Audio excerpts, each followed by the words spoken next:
कांग्रेस प्रदेश प्रवक्ता राजीव किमटा ने कुल्लू में प्रेस वार्ता को संबोधित करते हुए कहा कि प्रदेश सरकार ने विधानसभा सदन में राष्ट्रीय आपदा घोषित करने के लिए केंद्र सरकार को प्रस्ताव पास किया, लेकिन इस प्रस्ताव में भाजपा के विधायकों ने चुप्पी साधी। उन्होंने कहा कि भाजपा के द्वारा आपदा में भी राजनीति की जा रही है और आपदा से पीड़ित लोगों को केंद्र से आर्थिक राहत न मिले, इसके लिए भाजपा ने प्रस्ताव पर सहमति नहीं जताई। उन्होंने कहा कि जब विधानसभा सदन में कुल्लू के विधायक सुंदर सिंह ठाकुर ने यूपीए 2 के कार्यकाल के दौरान उत्तराखंड में त्रासदी हुई थी, उस वक्त 9,000 करोड़ रुपए का नुकसान हुआ था, लेकिन यूपीए 2 की सरकार ने उत्तराखंड को 41,000 करोड़ रुपए का आर्थिक राहत पैकेज प्रदान किया। उन्होंने कहा कि क्या कारण है कि आज केंद्र सरकार हिमाचल में हुई आपदा को राष्ट्रीय आपदा घोषित नहीं कर रही। उन्होंने कहा कि भाजपा का दोहरा चेहरा इस आपदा में सामने आया, जिसमें भाजपा की कथनी और करनी में बड़ा अंतर है। देखिए, आजकल विधानसभा सत्र चल रहा है और विधानसभा सत्र में माननीय मुख्यमंत्री ठाकुर सुखविंदर सिंह सुक्खू जी ने जो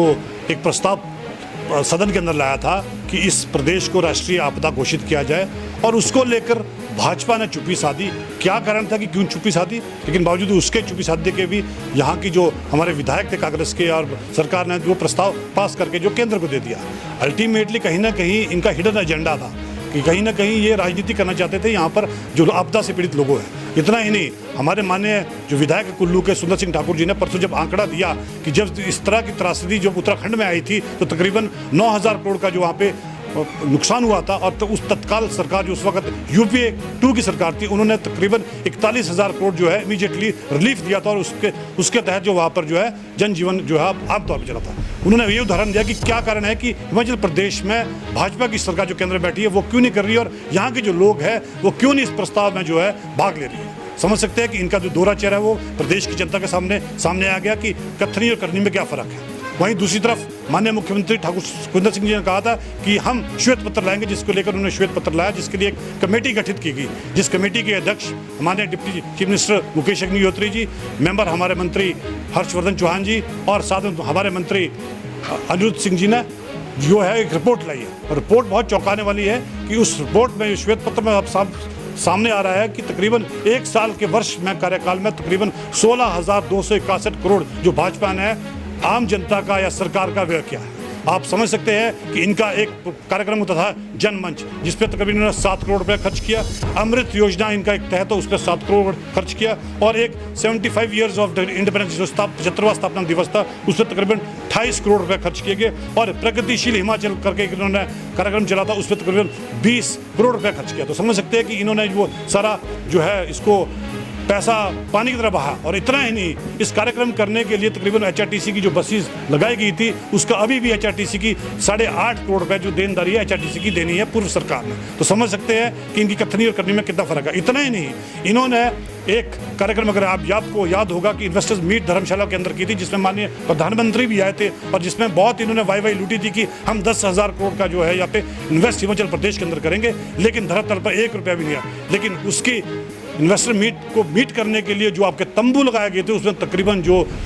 है 26 करोड़ रुपया खर्च किया, और वहाँ पे खान पान पे जो खर्चा है वो तकरीबन 7 करोड़ रुपया खर्च किया। तो समझ सकते हैं कि ये इतना इन्होंने जो हिमाचल प्रदेश को जो कर्ज के तले लाया वो ये कारण है कि इन्होंने आज इतना जो कर्ज हिमाचल प्रदेश पे लाया वो भाजपा की देन है। इतना ही नहीं, इन्होंने 76,000 करोड़ का जो कर्ज लिया है वो एक है, और साथ ही 20,000 करोड़ का देनदारी जो है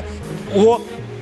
अभी की प्रेजेंट सरकार पर छोड़ गया, जिसमें 20,000 करोड़ में इन्होंने वादा किया था चुनावी वर्ष में कि हम यहाँ के जो कर्मचारी हैं उनको डीए किस्त देंगे, महंगाई भत्ता देंगे, तकरीबन 10,500 करोड़ रुपये उसका था, लेकिन नहीं दी। तो आप समझ सकते हैं कि 76 + 20 96,000 करोड़ के कर्ज पे अभी हिमाचल डूबा हुआ है, और यहाँ समझ सकते हैं कि हर एक व्यक्ति पैदा होने वाला 1 लाख से ऊपर जो है कर्जदार है। समझ सकते हैं कि इन्होंने सिर्फ कर्ज लिया, और उसके बाद प्रदेश का जो पैसा था, आम जनता का जो पैसा था, उसे पानी की तरह बहा, लेकिन उससे कहीं पे भी जो पूरे प्रदेश में कहीं पे भी विकास नहीं हुआ। झूठी गारंटी नहीं है, हमारी गारंटी जो थी बिल्कुल, हमने ओपीएस लागू की और ओपीएस को हमने इम्प्लीमेंट किया, बावजूद इसके कि इनकी सरकार ने इन्होंने केंद्र सरकार को उसको रोकने की कोशिश की। हमने महिलाओं को लेकर वादा किया कि 1,500 रुपये, और लाहौल स्पीति पहला जिला है जहां पर सभी महिलाओं को 1,500 के उसके तहत जोड़ा दिया है, और चरणबद्ध तरीके से जो है सारी महिलाओं को जो है प्रदेश में धीरे धीरे लिया जाएगा। और इतना ही नहीं, हमने वादा किया था बागवानों को लेकर कि यहाँ पे बागवानों को जो सेब किलो के हिसाब से बिकेंगे, और आप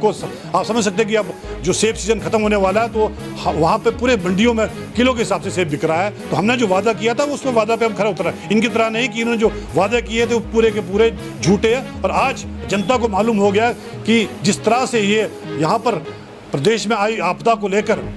वह राजनीति कर रहे हैं, तो मुझे लगता है कि प्रदेश की जनता 2024 में इनका घेराव करेगी। कारण क्या था कि जिस तरह से प्रस्ताव लाया था, अगर प्रस्ताव में ये साथ देते तो और ये प्रस्ताव दिल्ली जाता तो आज हिमाचल प्रदेश की अगर केंद्र सरकार इसको घोषित करती है तो सभी लोग, सभी वर्ग के लोग, चाहे वो टूरिज्म से रिलेटेड लोग हैं, चाहे किसान है, चाहे बागवान है, उनको सबको राहत मिलनी थी। और कहीं ना कहीं कुछ पैकेज मिलना था, किसी की कोई बैंक के लोन्स है, किसी की कोई बैंक की लिमिट्स है, तो शायद उनको राहत मिलनी थी। और खास तौर पे जिनके लोगों के घर टूट गए, जहाँ पे प्रदेश सरकार 1-1 लाख रही, शायद उन्हें 10-10 लाख रुपए मिलता। लेकिन इनकी कथनी और करनी में फर्क है। ये नहीं चाहते कि यहाँ की जनता जिन्हें जो इस त्रासदी से गुजर रही है उसके, लेकिन उसके ऊपर ये राजनीति जरूर रोटियां सेक रहे हैं। कुल्लू से संजय कुमार की विशेष रिपोर्ट।